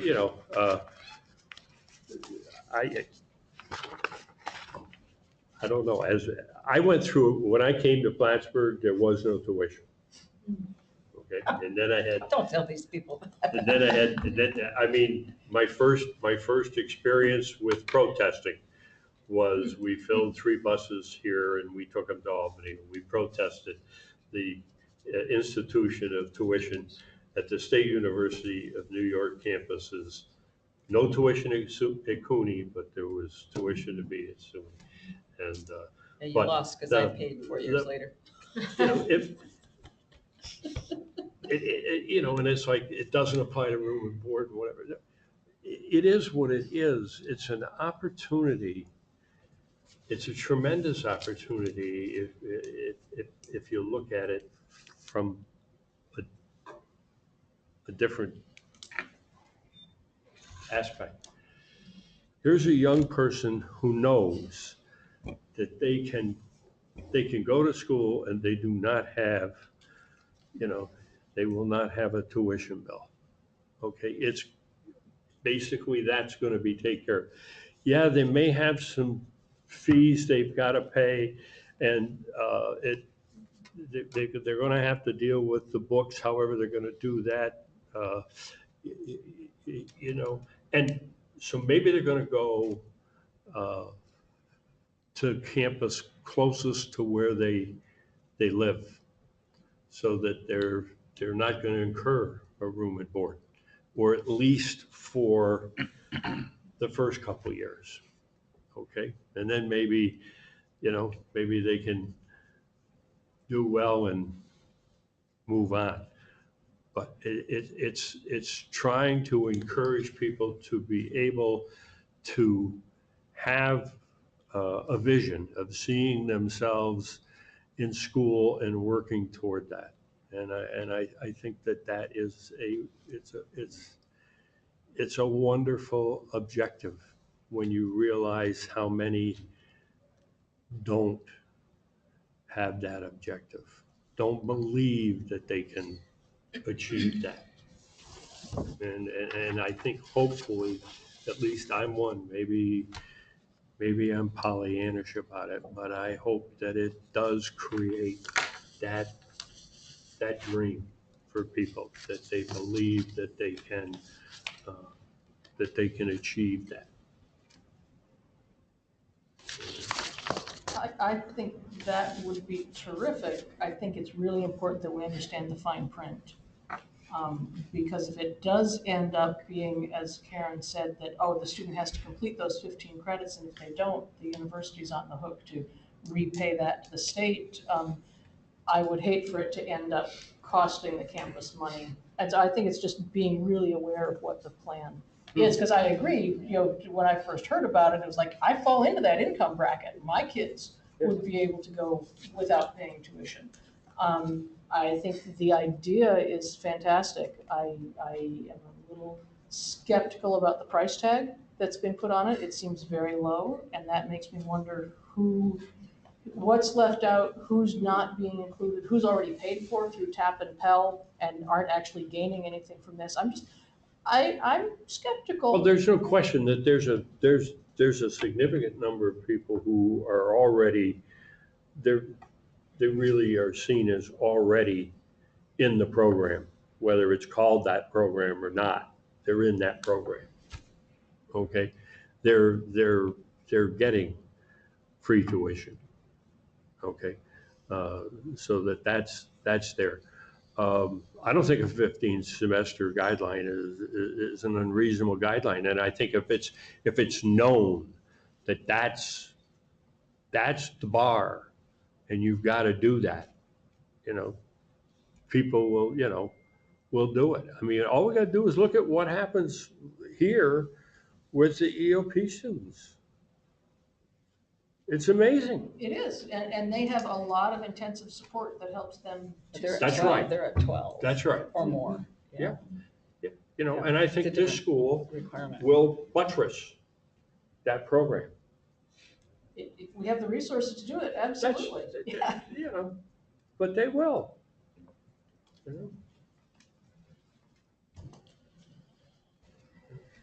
Well, I don't think anyone is, obviously against students attending college. It's simply that the union is concerned that the devil's in the details.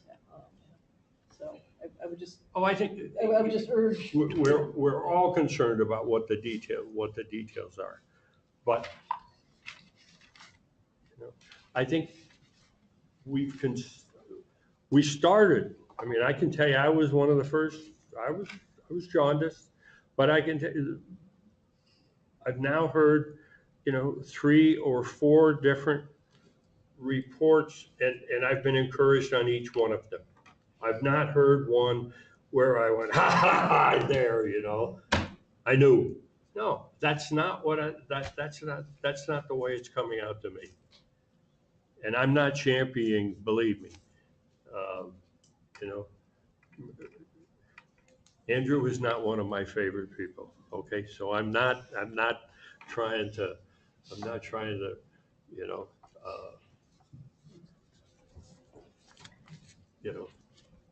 back him up on this thing. He's got his own agenda, and I understand that fully, or whatever. But if what he wants to do, and he sees getting there, is he's going to benefit these students to get there, that's fine with me. Mrs. Spector is not here today, and Mrs. Fair is not here today. Any other business to be brought before the council? She's not there. And old business, any new business to be brought before the council? Okay, and we will accept the motion that we adjourn. Okay, Pat, and we have a second on that from Brenda. Okay, thank you. All those in favor signify by aye. Aye. And please take note that our next meeting is April 24th. And if you want to stop over to the cybersecurity center, it's next door. Oh, yeah. Next door. The research analyst at UGT and. Yes. when we met with Thanks, her- Lee. Thank you, Bye, Sal. Sal. Bye, Sal. Bye, Sal. See you, Sal. Nice to meet you. I look forward to seeing you some more.